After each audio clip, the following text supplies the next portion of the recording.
Welcome back, Creation Explorers. Welcome to Ireland, Grace, Nate, Harrison, Nolan, Owen, Addison, Timo, and Findlay.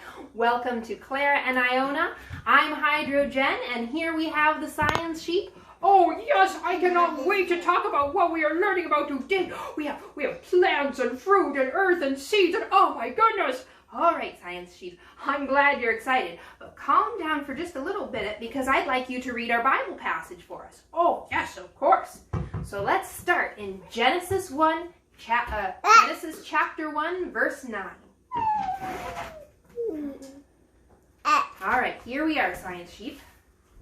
Now you children be listening for what God did on the third day. We kind of have two things going on here, so pay close attention. And God said, "Let the waters under the heavens be gathered together into one place, and let the dry land appear." And it was so. God called the dry land earth, and the waters that were gathered together he called seas. And God saw that it was good. And God said, "Let the earth sprout vegetation, plants yielding seed, and fruit trees bearing fruit, in which is their seed, each according to its kind on the earth." And it was so. The earth brought forth vegetation, plants yielding seed according to their own kinds, and trees bearing fruit, in which is their seed, each according to its kind. And God saw that it was good. Thank you, Science Sheep. So, what did God do on the third day? What was one thing that God did on the third day, Iona? He made trees. He made trees, that's right. And flowers and grass and seeds in the earth. That's right. God made plants and fruits and vegetables. That's right. And before he made the plants, like that, Mom. before he made the plants and the fruit trees grow, he separated the water from the dry land. So just imagine, if you will, before day 3, everything would have been maybe kind of soupy, like this pan in which there's dirt and water all mixed together. But God, by his powerful word, separated the water from the dry land. He gathered the water together and made the dry land appear. So if I move all this sand and dirt over to one side, now I have oceans, the seas, and I have the earth, where God caused the plants to grow. Mommy, I'm pretending I'm looking online and doing stuff online. Oh, and did you know that planet Earth, is the only planet that has both solid dry land you could walk on and liquid water oceans that you could swim in? Tell us about that, Science Sheep. Well, some of the planets are just kind of like big rocks. Mercury, Venus, Mars, they all have a rocky surface, but they don't have any liquid ocean water on them. Now, if you go further out into the solar system, you come to the gas giants, Jupiter and Saturn, which are made up of hydrogen. Oh, really? Yes. Now, the hydrogen is a gas, but as you go deeper into the planet, that gas would get compressed, squeezed into a liquid. So there's really no separation between the waters or gathering together of seas. There's no dry surface that you could walk on the planet at all. Wow. And is that the same with Uranus and Neptune? Yes, Uranus and Neptune are made out of some other materials, but again, they start out as a gas on the surface and get squeezed until they're liquid. Oh, and there's some strange scientific stuff that happens on those planets, but it's nothing like dry, homey land you can walk around and plant your hooves safely in, or delightful water to drink. Wow, so that makes Earth pretty special. I'm sure glad that God made our planet the way he did. Now, the other thing that God did was to cause plants to grow. Oh, yes, and that's the other thing. Oh, just look at this lovely green color. Oh, yes. Oh, excuse me. Yes, now isn't that interesting that so many of the plants are green? Is that significant? Well, that green inside those plants you see is chlorophyll. Chlorophyll, huh? Yes, and chlorophyll does something very important. It collects energy. Energy? Oh, hey, on day number 1, God created light. And remember when we talked about light, we learned that it was electrons giving off energy. Is that right, Science Sheep? Oh, yeah. Energy in the form of light. So what do the plants do with that energy?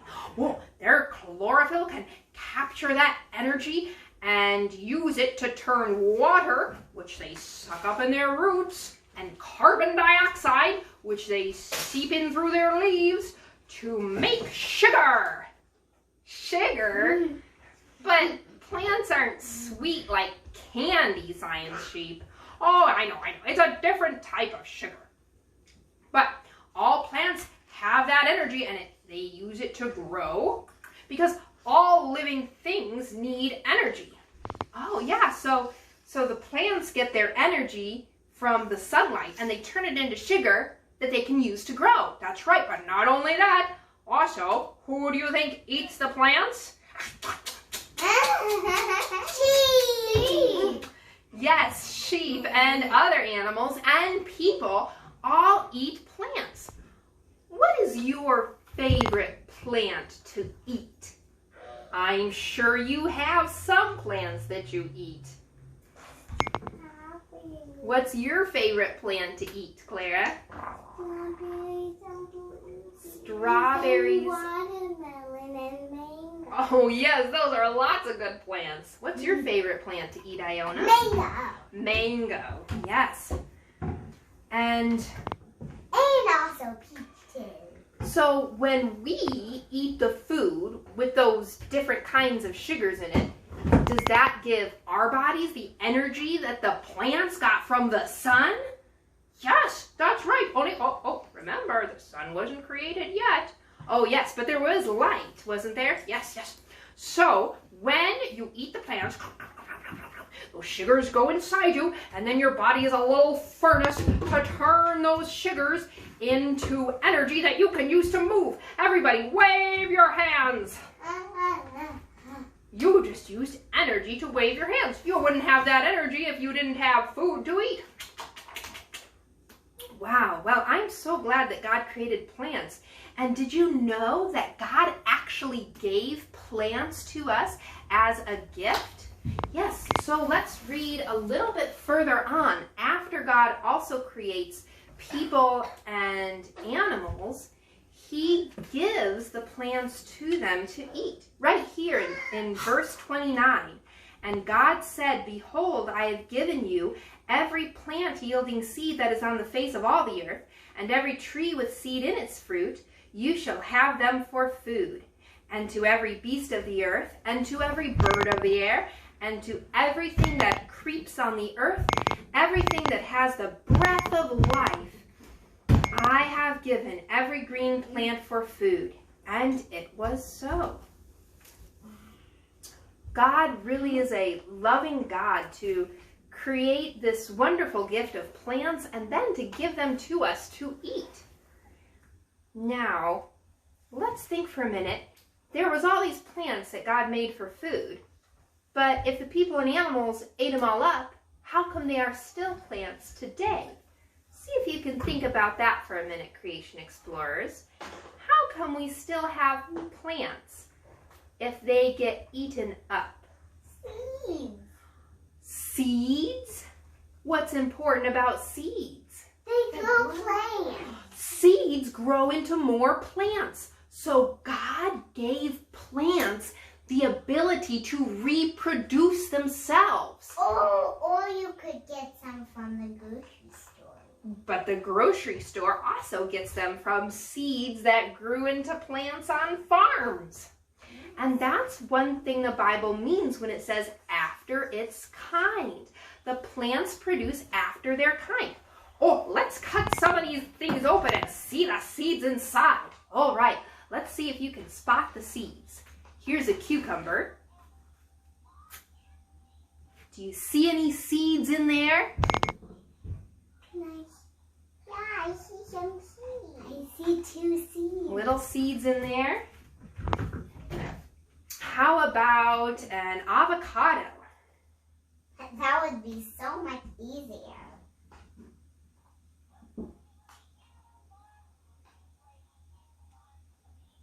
Do you see the seed in the avocado? Now that'll grow into a mango plant, right, Science Sheep? No, that grows into an avocado, of course. Oh, yes. I'm just kidding you. Oh, here we have an apple. And if you cut an apple a special way, the seeds make a pretty pattern. Check this out. There they are. They kind of got cut in half, but you can see the seeds all in a star shape in that apple. Eat them. And, oh, let's do the tomato. I know. We're going to have lots of yummy fruit to eat. They're going to be slimy. Check out those seeds, lots of little seeds, They look which like will slimy. grow into grapevines. No. No, they go after their kind. Tomato seeds grow tomato vines. Hey, Mom, can I see the seeds?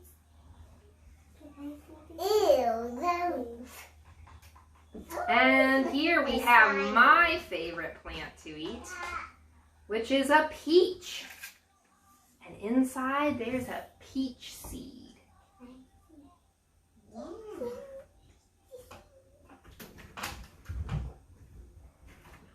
Well, oh, what's this kind of seed here?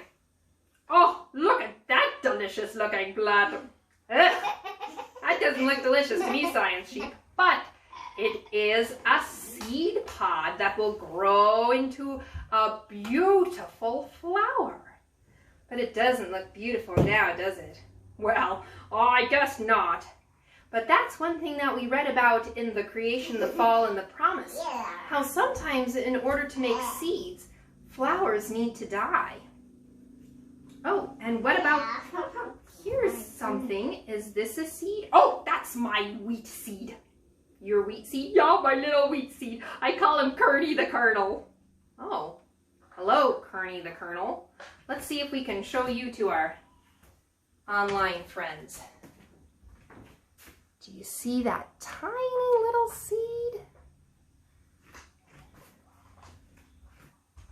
Now, Kearney the Colonel is amazing. If he stays in a dry place, he can just sit there for years and years and years, and he'll still stay my same old little Kearney the Colonel. But that's not very exciting, Science Sheep.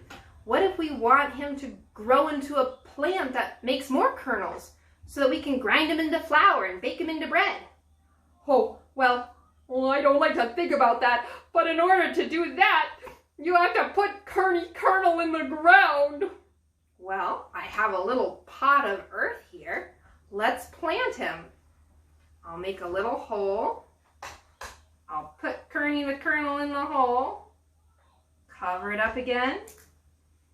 And we'll put some water in it.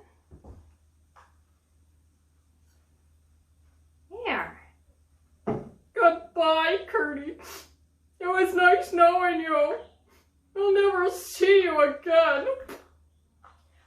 But if we didn't plant the seed, it would just be one little seed. And actually, Jesus tells us about that in the Bible, in the Gospel of John. Let's look at John chapter 12. John chapter 12, verse 24. Truly, truly, I say to you, unless a grain of wheat falls into the earth and dies, it remains alone. But if it dies, it bears much fruit. So this little wheat seed can grow into a wheat plant and have more fruit. And, well, its fruit is the wheat kernels. And Jesus was talking about himself. He was explaining to his disciples that he had to die and be buried in the ground in order for him to save more people and bring them to heaven. And when Jesus is in heaven, he won't just be one little kernel all alone. There will be a multitude of people, so many that you can't even count, of people that Jesus has saved, like the grains of wheat that will grow from Jesus dying and rising from the dead. Wow, well, that's pretty cool. I can't wait to see a little shoot sprout up. Speaking of which, we have a plant for you all to grow. Can you help me with this part, girls? I'm going to cut the top off of our water bottle. Now, if you had an empty peanut butter jar or a glass bottle, that might work even better. Peel that off and put it on his neck. Here you go, science sheet. Oh, thank you. He lost his other one. He likes it. And could you take 3 paper towels off that roll or whatever there is? Ew. It's a little dirty, but that's fine. Let's just finish this up, okay? Yeah. And then we'll fold these in half and roll them up. There, can you put them in there? Then we get the pool. All right, now in your box of fun creation treasures, there is a bag with some paper towels and 3 pole bean seeds. Now, before you do this activity, you need to soak these beans for 1 hour underwater. And then, after they've been soaked, you're just gonna squeeze them in between the paper towel and the plastic. And we want them to sit, oops. We want to get them so that they don't fall all the way to the bottom, but so that they're trapped between the paper towel and the plastic where you can see them.